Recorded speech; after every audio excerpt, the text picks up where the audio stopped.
자, 우리 지난주에 이 동일한 본문을 가지고 말씀을 나누다가 이제 시간이 모자라서 뒷부분은 못했는데, 자, 우리 간단하게 다시 한 주쯤 지나가지고 우리가 다시 복습을 해보면 또 기억이 오래 잘 남으니까 지난주에 나눴던 내용들 한번 간단하게 한번 되짚어 볼게요. 자, 예수님은 지금 예루살렘에 지금 입성하는 이 분위기가 막 사람들이 환영을 많이 하고 그러는 분위기였지만은 우리가 알다시피 예수님 자신은 예루살렘에 왜 가셨어요? 우리를 위해서 죽어주시기 위해서 가신 거예요. 그래서 주님께서는 이 땅에 계시면서도 모든 일들을 자기에게 주어진 그 사명을 쫓아서 자기의 행복이나 자기의 어떤 유익을 위해서 산 게 아니고 철저하게 그 사명을 쫓아서, 그리고 사명이 뭡니까? 우리 죄를 대신해서 죽어주시는 거. 그 큰 고난의 길도 그 사명을 완수하기 위해서 묵묵하게 걸어가셨던 것을 우리가 한 가지 지난 시간 교훈으로 나눴고요. 또 두 번째 보면은 예수님이 큰 일을 하셨잖아요. 하나님이시고 예수님도 뭐 성부 하나님의 아들이시지만 성자 하나님이고 하나님 자신이거든요. 그럼에도 불구하고 인간이 사는 이 땅에 오셔가지고 목숨을 내어주시는 것만 해도, 그것만 해도 대단한 그런 희생인데, 여기 나귀를 타고, 또 나귀도 어떤 나귀라 그랬어요? 나귀 새끼, 어린 나귀를 타고 그렇게 예루살렘에 입성하시면서 만군의 여호와이신 그 하나님이 스스로 겸손한 본을 보여주셨어요. 이것뿐만이 아니고 나중에 제자들의 발도 씻겨주시고 이러는 모습들 보면 우리는 조금만 내가 잘난 게 있어도 자랑하기 바쁘고 교만이 넘치는데 하나님은 천지 만물의 주인이시고 창조주면서도 철저하게 겸손한 모습을 우리가 기억하면서 우리도 주님과 같이 이렇게 겸손한 모습을 본받을 줄 알아야 됩니다. 그리고 자랑이 하나도 좋은 게 아니에요. 사람들이 자기 자랑할 때는 좋다고 자랑하지만 남이 자랑하는 거 솔직히 들으면 기분 어때요? 아이고 뭐 지 자식만 잘났나, 막 어떤 자기 자식 자랑 막 하면은 들으면서도 아이고 뭐 자식이 열심히 해서 그런 거지 뭐 지가 잘한 것 같이 속으로는 또 다 그렇게 생각하고, 또 자랑을 자꾸 하다가 보면요, 지금 내 삶에 충분히 감사하며 만족하면서 살다가도 다른 사람 자랑 들으면 괜히 지금 내 삶에 대해서 불평이 막 생겨나요.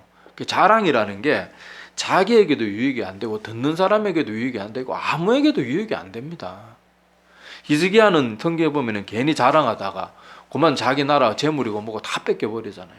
자랑은 결코 우리에게 좋은 게 아니고, 예수님은 하나님 자신이시면서도 이렇게 철저하게 낮아지시는 모습을 보고, 또 이 땅에 오실 때도 지난 시간 나눴잖아요. 다른 데 좋은 침상, 산부인과 막 좋은 의사가 있는 그런 병원에서 태어난 것도 아니고, 나귀들, 말이 뭐 이렇게 짐승들, 그 초식 동물들, 여물통, 거기에 구유가 뭐 표현이 좀 좋게 표현해도 구유 지금 여물통이잖아요. 거기에서 예수님이 태어나신 이런 모습들을 보면, 그리고 이 땅에서 살아가실 때도 막 호황찬란한 귀족 집안에서 자란 것도 아니고 가장 낮고 천한 목수의 아들로 그렇게 또 이 땅에 사셨거든요. 그러니까 예수님은 태어날 때부터 마지막 십자가에서 돌아가시는 그 순간까지요, 철저하게 겸손하셨어요. 그래서 우리가 그 모습도 우리가 지난주에 살펴보았고요. 또 마지막 교훈으로 살펴봤던 것은 우리 스가랴서의 내용들을 통해 가지고 예수님의 십자가 죽음이 그냥 우연히 이루어진 게 아니고, 예수님이 힘이 없어가지고 로마 병사들한테 죽은 게 아니고, 철저하게 구약의 그것이 이미 예수님이 오기 몇백 년 전에 얼마나 철저하게 이미 예언이 되어 있고, 또 예수님의 모든 죽음이 얼마나 철저하게 말씀대로 이루어졌는가, 그것을 우리 지난주 살펴봤던 게 기억이 날 겁니다. 그리고 많은 사람들은 예수님을 왕으로 오시는 그런 메시아로 생각했지만 성경 예언은 뭘로 되어 있었어요? 전쟁을 없애고 평화의 왕으로 오신다 그랬지, 이스라엘 백성들이 말하는 것처럼 무력으로 로마 제국을 거꾸로 때리고 전 세계에서 강대국 만들어주기 위한 그런 자기들이 원하는 메시아의 모습이 아니었어요. 오히려 예수님은 성경에 철저하게 예언된 모습 그대로 오셨다는 거, 그리고 성경에는 예수님이 나귀도 어린 나귀 타고 올 것까지, 입성할 것까지 다 정확하게 예언했는 거, 그것을 보면서 그것이 예수님이 그렇게 예루살렘에 입성하고 나서 사람들이 그거 보고 기록한 것도 아니고 이미 예수님이 오시기 몇백 년 전에 그 모든 것을, 그리고 스가랴서에만 있는 게 아니죠. 이 이사야서 같은 데 보면 예수님이 사람들한테 조롱받고 멸시당할 것까지 정확하게 다 묘사되어 있어요. 심지어 사람들이 손찌검할 것까지 다 예언을 다 하고 있습니다. 자, 그런 것들을 보면 하나님의 말씀이 얼마나 명확하게 성취되는지 우리가 그 놀라운 성경의 그런 예언의 성취들을 또 지난 시간에 살펴보았습니다. 자, 이제 그 뒷부분 이어지는 내용들을 살펴볼게요. 자, 이제 8절부터 보면, 자, 예수님이 예루살렘에 입성하실 때 사람들이 보면 7절부터 나오지만은 제자들은 자기들의 겉옷을 나귀 등에 깔아가지고 예수님이 그 위에 올라앉게 하셨고, 일반 백성들은 8절부터 묘사가 나오는데 많은 사람들이 자기들의 겉옷을 또 다른 이들은 들에서 벤 나뭇가지를 길에 폈다 이렇게 나옵니다. 그리고 또 나뭇가지를 흔들기도 하고 그렇게 했는데 자, 이거는 어떤 때 이런 행동들을 하는가 하면요, 사람들이 뭐 시골 마을이나 이런 자기들이 사는 마을에 왕의 행차가 있을 때 이런 식으로 환영을 했어요. 여러분, 제가 전에도 말했지만은 옛날 사람들에게 이 겉옷이라는 것은요, 자기 거의 재산 목록 1호 중에 하나입니다. 우리는 지금 옷이라는 게 흔한 시대지만은 그 시대는 일일이 배틀로 다 짜야 돼요. 그리고 겉옷을 한 벌 잘라 그러면 얼마나 시간이 많이 걸리겠어요. 그래서 옛날에는 옷이 지금처럼 싼 게 아닙니다. 싼 게 아니고 재산 목록 중에 1호로 꼽힐 만큼 비쌌어요. 그래서 옛날에 일반 서민들은요, 한평생 옷 몇 벌 가지고 한평생 살아가는 거예요. 그리고 그것을 덮기도 하고 이불로도 쓰고 하여튼 막 옷이 다 낡아 떨어져 가지고 줄줄줄 다 헤어질 때까지 계속 그 옷 하나를 버티는 거예요. 그만큼 옷이 비싼 것이었어요. 그런데 그 옷을 여기 나귀들이나 말이 지나갈 때 그 옷을 깔면 자칫 잘못하면, 안 그래도 그때 천도 좋지 않고 오래 입어서 낡았는데 자기 옷이 찢어질 각오를 하고 거기 깐다는 건 뭐겠어요? 내가 당신을 이만큼 환영합니다. 내가 가지고 있는 이 귀한 옷을 당신이 맨 땅을 밟지 못하도록 내가 깔아드립니다. 온 존경하는 마음을 다 담아서 왕의 행차 때나 그렇게 하는 거예요. 그리고 또 다른 일로 뭐 나라에 전쟁이 나가지고 곧 우리나라가 막 거의 죽을 위기에 처했는데 그 적들을 다 물리치고 돌아오는 개선 장군들 있잖아요. 자기들의 생명을 살려준 그 장군들, 이런 사람들이 전쟁에서 이기고 돌아올 때 그 기쁨에 못 이겨가지고 이런 식으로 환영했단 말이에요. 그러니까 예수님도 지금 사람들이 이렇게 마치 왕의 행차나 또 전쟁에서 이기고 돌아오는 그런 장군을 대하듯이 굉장히 온 마음을 다해서 예수님을 환영하고 있는 모습을 볼 수가 있어요. 그리고 여기 이 사람들이 들에서 벤 나뭇가지를 길에 펴고, 다른 복음서에 보면은 또 막 그 나뭇가지를 흔들기도 했는데 이 나뭇가지가 보통 종려나무입니다. 그래서 부활절 한 주 전이 무슨 주일이라 그래요? 종려주일이라 그러잖아요. 종려주일이 바로 이 사람들이 이 종려나무 가지를 흔들기도 하고 또 깔기도 하고 그랬다고, 그 예수님이 우리를 위해서 예루살렘에 입성하시던 그 사건을 우리가 기념하자. 그래서 부활절 하루 그러니까 그 전주가 종려주일이 됩니다. 그래서 그때 이 종려나무 가지를 흔들는 거 가지고 이렇게 종려주일이라는 이름이 붙어 있어요. 자, 하여튼 간에 지금 이 예수님을 환영하는 사람들이 이렇게 왕을 대하듯이 극진하게 예수님을 그렇게 모셔드리고 있는데, 자, 오늘 말씀을 가만히 보면요, 이 사람들이 예수님을 정말 구약 성경에 예언된 그 예수님처럼 우리의 죄를 대신해서 죽어주시고 평화의 왕으로 오시는 그런 의미로 예수님을 환영하는 게 아니에요. 자, 여기 보면, 자, 우리 오늘 읽은 본문 말씀 10절을 한번 보시기 바랍니다.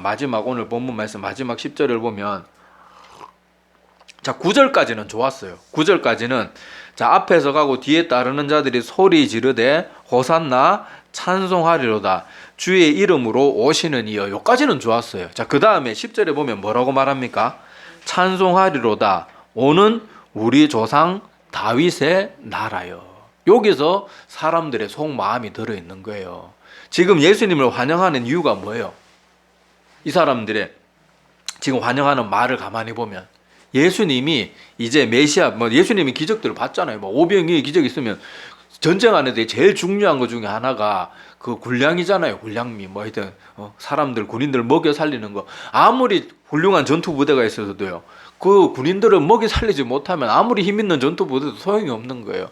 그런데 예수님은 보리떡 5개, 물고기 2마리로 그냥 수천 명도 먹이는데 조금만 힘만 쓰면 얼마든지 군사들 먹여가지고 얼마든지 전쟁을 치를 수 있는 그런 힘과 능력을 자기들의 눈으로 봤으니까, 자, 이 사람들이 지금 뭘 원하는 거 하고 있으면 우리 조상 다윗의 나라에 이렇게 말하는 건 이 이스라엘 역사상 가장 번성했던 때가 바로 다윗 왕 때, 그리고 솔로몬 왕 때는 후기에는 완전히 잘못되고 나라가 갈라졌기 때문에 그 유대인들의 입장에서 가장 이상적이고 가장 힘이 있었던 나라는 바로 다윗이 통치하던 시절이었어요. 그때는 나라가 갈라지는 일도 없었고 우상 숭배에 빠지는 일도 없었고 그랬기 때문에, 자, 여기 조상 다윗의 나라라는 것은 이제 저 메시아 예수님이라는 저 사람이 메시아로 와가지고 이제 저 로마의 압제로부터 우리도 구해주고, 다윗 왕 때는 주변 나라들이 알아서 와서 막 조공을 바쳤잖아요. 막 공물을 바치고 그랬잖아요. 자, 그런 때처럼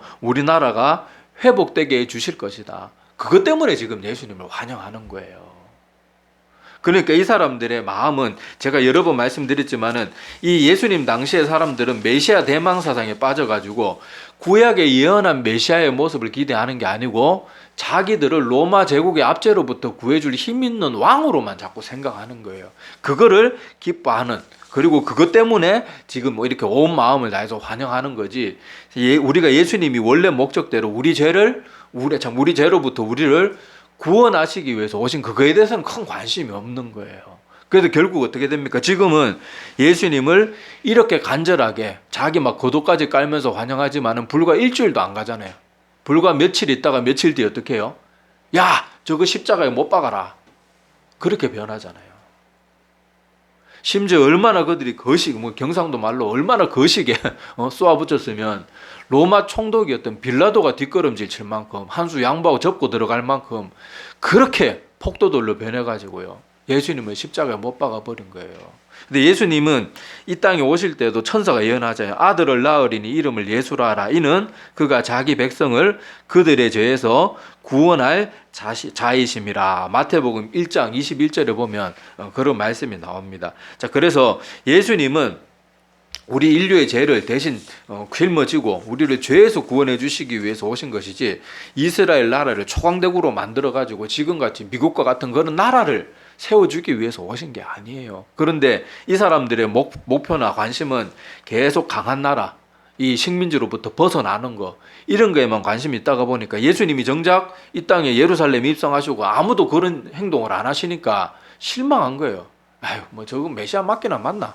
이렇게 돼버리는 거예요. 그러니까 자기들이 필요할 때는 이렇게 예수님을 막 간절하게 그렇게 기뻐하고 환영하다가 자기들이 생각했던 거하고 딱 틀리니까 어떻게 해요? 배척하고 심지어는 죽여버리는 거예요. 이 모습 보면요, 사람이라는 게 얼마나 이기적이고, 그리고 예수님이 여러분 자기들 기대한 대로 하지 않았다 그래도 예수님이 죽일 만한 일을 한 게 뭐가 있어요? 아무것도 없잖아요.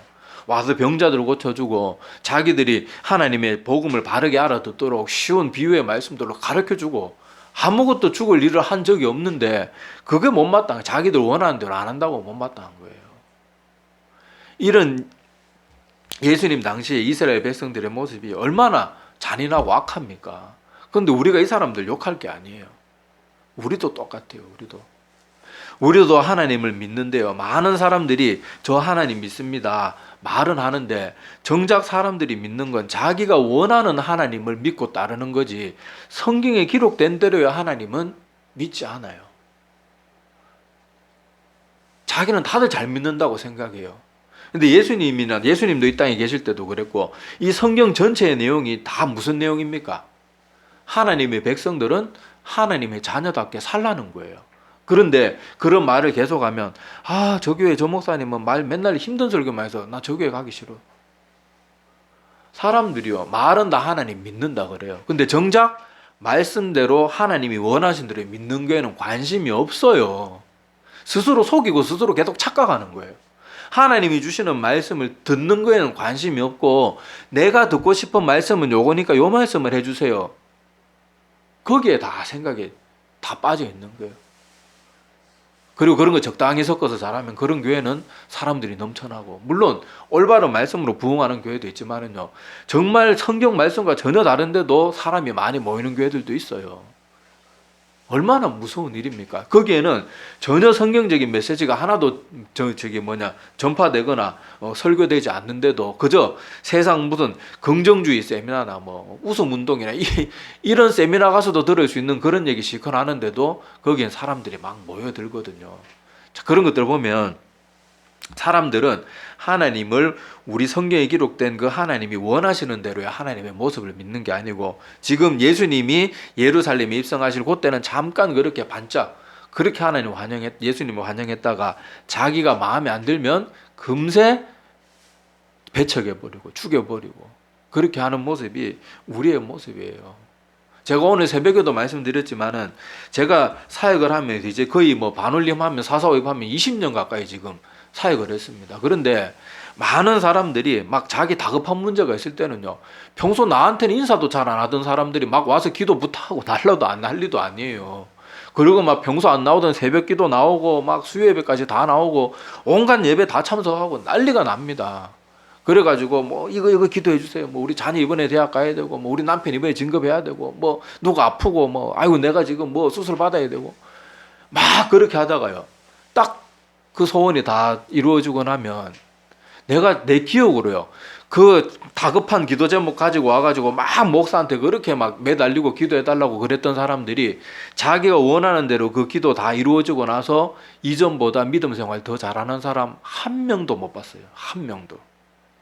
모르겠어요. 내 기억력이 안 좋아서 기억이 안 나는 건지는 모르겠는데 내 기억 속에는 단 한 명도 없었어요. 단 한 명도. 심지어 한 달 가는 사람도 못 봤어요. 보통 뭐 오히려 우리가 정말 열심히 기도하고 하나님이 내 기도대로 이루어지고 그렇게 했으면 어떻게 해야 되겠어요? 더 잘해야 되잖아요. 그게 정상이잖아요. 하나님이 정말로 살아 계시는구나. 정말로 기도하면 이루어주는구나. 내가 신앙생활 더 잘해. 이래야 되는데 더 잘하는 경우가 없어요. 전에 하던 거 한 달도 유지 못해요. 딱 기도가 소원이 이루어지고 나면요. 그만 한두 번 빠지다가 이제는 아예 완전히 빠져버리고 심지어 어떤 사람들은 그 엄청난 기적을 체험하고도 아예 교회마저 완전히 떠나버린 사람이 있어요. 제가 전에 한번 얘기 드렸잖아요. 그 어떤 젊은 남자 집사님이 필리핀인가 태국 아내 맞이해가지고 결혼해가지고 병원에 가도 병명이 없고 사람이 그냥 하루아침에 반쪽이 돼가지고 막 변도 새까만 변만 누고 병원에도 피검사고 MRI 오만 걸 다 해도 아무것도 안 나오는 거예요. 그런데 지금 사람은 곧 죽을 지경에 다 된 거예요. 사람이 뼈밖에 안 남았어요. 통통하던 여자가. 그러니까 이분이 막 그렇게 울부짖고 그렇게 하다가 딱 어느 날 갑자기 그 아내가 건강을 회복했어요. 정말로 막 온 교회가 같이 기도하고 그렇게 해서 정말 기적 같은 일이 일어났어요. 그런데 그분이요. 딱 그 일이 일어나고 나니까 교회 안 보여요. 그래서 제가 그 말씀 드렸잖아요. 그래 우리 전도사님하고 신방 갔더니 그분이 이렇게 말하더라고요. 하나님이 나한테 해준 게 뭐 있다고 내가 교회 또 가냐고 이렇게 하더라고요. 이거 제가 지어낸 말이 아니 진짜예요, 진짜. 그분이 사는 형편이 조금 어렵긴 어려웠어요. 그래도 방금 전까지 그 엄청난 기적을 체험하고 자기 인생이 조금 다른 사람들보다 그렇다고 아주 못 사는 것도 아니고 자기 집도 있어요. 집도 없이 사는 사람도 감사하면서 사는 사람이 많은데 자기 형편이 조금 안 풀린다고 하나님 나한테 해준 게 뭐가 있냐. 우리 인간이 그렇다니까요. 나는 안 그럴 것 같죠? 나는 안 그럴 것 같죠? 우리도 어떻게 될지 몰라요. 제가 믿음 좋다고 생각했던 많은 사람들이요. 다 정말로 자기의 그 마음의 소원도 이루어져가지고 정말 내 기억에 한 명도 그거 이루어졌다고 더 잘하는 사람 본 적도 없고요. 그렇게 또 심지어 막 사람 막 귀찮을 정도로 와서 기도부터 하고 그랬던 사람이요. 딱 그 소원이 이루어지거나 심지어 목사님 기도해 주셔서 감사합니다. 전화 한 통 안 한 사람도 태반이에요. 거짓말 같죠. 진짜 그렇다니까요. 딱 자기 마음이 급한 불 딱 꺼지고 나면요. 기도 자기를 위해서 그렇게 자기 일도 아닌데 나서서 기도해주고 애써줬던 사람들 감사도 안 하는 사람도 태반입니다. 근데 이런 모습들이요. 우리가 지금 이 이스라엘 백성들 지금 얘기 들을 때 예수님 올 때는 막 자기 겉옷까지 벗어가지고 막 갖다 바치면서 이렇게 환영하다가 며칠 뒤에 예수님 죽이는 거 말도 안 되게 성경 이거 조작된 거 아니냐 하는데 제가 사역해보니까요. 우리 인간들은 충분히 이러고도 남을 존재들이라는 거 제가 많이 겪었어요. 우리가 이런 배은망덕한 신앙이 되지 않도록 정말로 깨어 있어야 돼요. 우리 신앙생활은 어떤 신앙이 되어야 하는가 하면 한결같은 신앙이 되어야 돼요. 한결같은 신앙. 제가 이 말씀 가지고 한번 또 주일날이나 한번 말씀 같이 나누려고 지금 계속 구상하고 지금 뼈대를 잡고 있긴 한데, 한결같은 믿음이 되지 않는 믿음은 가짜 믿음이라고 결론이 날 수밖에 없어요. 아니, 우리가 상식적으로 생각해 믿음에 대입할 필요도 없고, 믿음에 대입할 필요도 없고. 여러분, 우리가 어렸을 때부터 같이 자라온 친구들은 어때요? 내가 사업이 잘 돼도 쫄딱 망해서 고향에 내려와도 어렸을 때부터 같이 지냈던 중마고 흔한 말로 불알 친구들은요, 내가 잘 살든 못 살든 그냥 친구예요. 맞잖아요. 그런데 사회생활하면서 만났거나 어떤 이해관계 때문에 만났던 말은 친구라 그러는데, 필요할 때만 그렇게 하고 이러는 사람들, 우리 속으로 마음속으로 생각할 때 그 사람 친구로 인정합니까? 안 합니까? 그냥 파트너로 생각하는 거예요. 일하는데 파트너.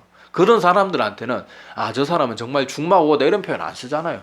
그냥 아는 사람 정도. 그냥 조금 친하면 그냥 전 친구야 뭐 이렇게 말로 그렇게 할 뿐이지, 실제로 마음속으로 저 사람은 내가 힘들 때 날 도와줄 사람들 이렇게 생각하지 않아요. 마찬가지로 우리 믿음도요, 하나님 필요할 때는 막 이렇게 지금 뭐 호산나 호산나 하면서 찬양하듯이 하나님 찾다가 내 필요가 딱 채워지건 아니면은 자기 기대와 맞지 않으면 아이고 요거 아니구나 버리면 그 믿음이 진짜겠냔 말이에요. 답이 단번에 나오잖아요. 제가 이렇게 한 번씩 이렇게 인터넷으로 타자 연습을 한번 이렇게 하다가 어떤 거를 내가 봤는가 하면 이런 글이 있더라고요. 제가 읽어 드릴게요. 사람의 부탁을 들어주기 싫은 것이 아니라 부탁할 때만 연락 오는 것이 싫은 것이다. 이 말을 딱 들으면서요, 진짜 그렇다 싶어요. 우리가 정말 친한 사람이나 그런 사람들 부탁하면 부탁 들어주는 게 힘들고 어려운 게 아니에요. 내가 할 수 있는 건 얼마든지 내 사랑하는 사람이라거나 친구나 가족들이라면 얼마든지 들어줄 수 있어요. 그런데 많은 사람들이 평소에 연락 안 하다가 필요할 때만 연락하는 사람들이 있어요. 제가 전에 대학 갔을 때 고등학교 때 별로 친한 친구도 아니고 한반하고 그냥 뭐 얼굴만 아는 정도인데, 어느 날부터 자꾸 전화가 와요. 얘가 왜 이러지? 나 별로 안 친했는데. 알고 보니까 며칠 지나니까 이제 딱 자기 뭐 물건 팔아달라는 거예요.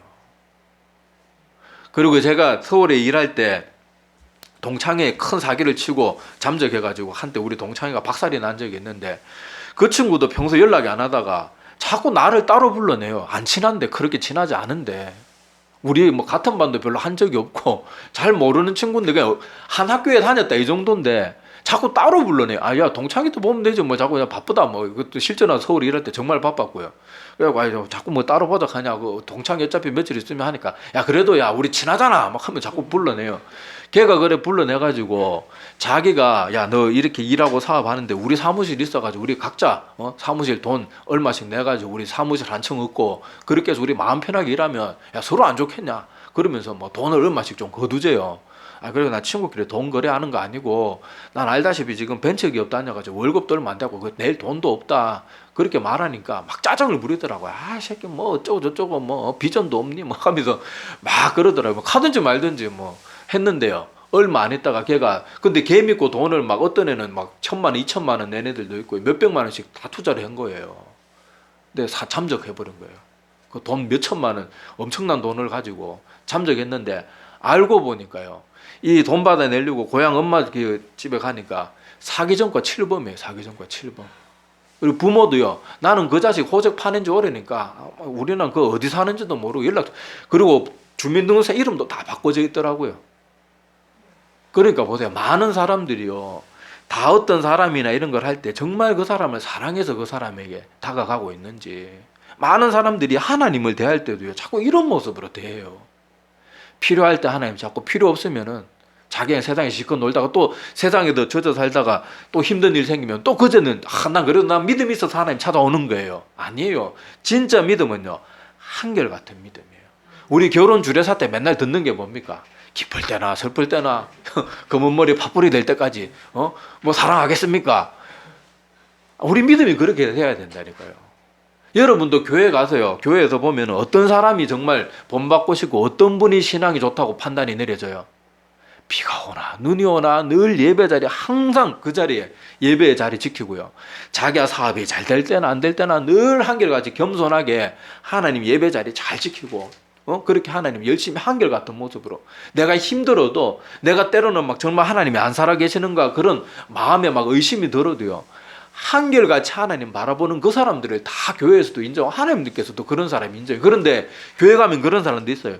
자기 무슨 문제 있고 막 기분 좋을 때는 막 냄비같이 바글바글 끓어가지고 막 하나님 뜨겁게 섬기다가 어느 날 교회 안 보여요. 또 그러다가 또 한 1, 2년 있으면은 또 갑자기 왔고 막 교회를 자기 혼자 다 하는 것처럼 막 그러다가 또 뭐 또 한 몇 달이나 1년 있으면 또 안 보여요. 누가 올바른 신앙이니까요.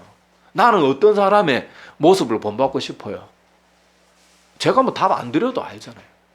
지금 오늘 여기 유대인들이 예수님을 이렇게 환영했지만은 이들은 그들이 원하는 메시아를 상상 속에서 존재하는 그런 메시아를 바랬기 때문에 예수님을 이렇게 환영한 거고, 얼마 안 있다가 예수님이 전혀 그럴 기미도 안 보이니까 예수님을 이제는 배척하고 죽여버리는 거예요. 그러니까 우리도 하나님을 믿을 때 성경에 기록된 대로의 하나님을 믿어야지, 내가 원하는 하나님을 자꾸 믿으면 안 돼요. 많은 사람들이 믿음이 좋은 것 같은데 알고 보면 자기가 원하는 하나님을 믿고 따르는 경향이 되게 많아요. 우리는 듣기 싫어도 하나님의 말씀 계속 성경에서 반복해서 나오면 들어야 돼요. 목사님 자꾸 저런 얘기만 해서 싫어요. 성경에 그렇게 나오면, 지금 우리 마가복음 강의에서 계속 그런 얘기 나오면 해야죠. 들어야죠. 근데 목사님 좀 다르게 해석하면 안 되나? 좀 좋게 해석하면. 아니, 성경에 있는 그대로 해석해야지. 왜 내가 사람들 듣기 좋은 대로 왜 해석을 해야 됩니까? 그거 하나님 앞에 두려운 일이죠. 그러니까 우리는 늘 기억하고 항상 성경이 말하는 대로의 하나님을 믿어야 돼요. 예수님은 우리의 죄를 위해서 이 땅에 오셨고, 예수님은 우리를 죄에서 구원해 주셨지만은 구원해 주시고 난 하나님의 백성들에게는 항상 뭘 요구합니까? 거룩하라. 내가 거룩하니 너희도 거룩하라. 나더러 주여 주여 하는 자마다 다 하나님 나라에 들어가는 게 아니고 하늘에 계신 내 아버지 뜻대로 행하는 자라야 하나님 나라에 들어갈 것이다. 아니, 이 가르침은 제가 하는 게 아니잖아요. 그런데도 사람들은요, 계속 그런 얘기하면 싫어요. 예수님은 수많은 비유가 다 그런 내용인데, 예수님도 계속 같은 주제로 이게 비유의 내용만 다를 뿐이지 계속 한 주제를 얘기하거든요. 예수님 앞에 가서 감히, 예수님 자꾸 똑같은 얘기 왜 합니까? 그 주제 맨날 듣는 주제인데 뭐 할래 얘기. 감히 우리 입 밖에도 그런 말 내겠습니까? 그러니까 우리가 눈에 보이지 않는다고, 사람을 거쳐서 한번 나온다고 얼마나 하나님의 말씀을 무시하는지 몰라요. 멸시하는지 몰라요. 그런데 자기들 귀에 듣기 좋은 말 해주는 사람은요, 간이고 쓸고 다 빼줍니다. 그러니까 그 사람은 하나님을 섬기는 사람이겠어요? 사람을 섬기는 사람이겠어요? 생각해 볼 필요가 있어요.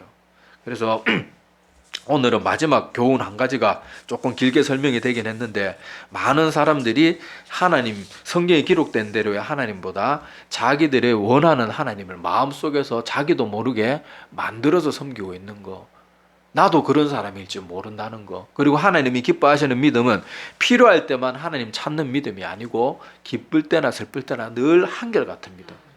맑은 날이나 비가 오는 날이나 눈이 오는 날이나 막 된소리가 치는 날이나 한결같은 믿음, 그 믿음을 기뻐하시는 거예요.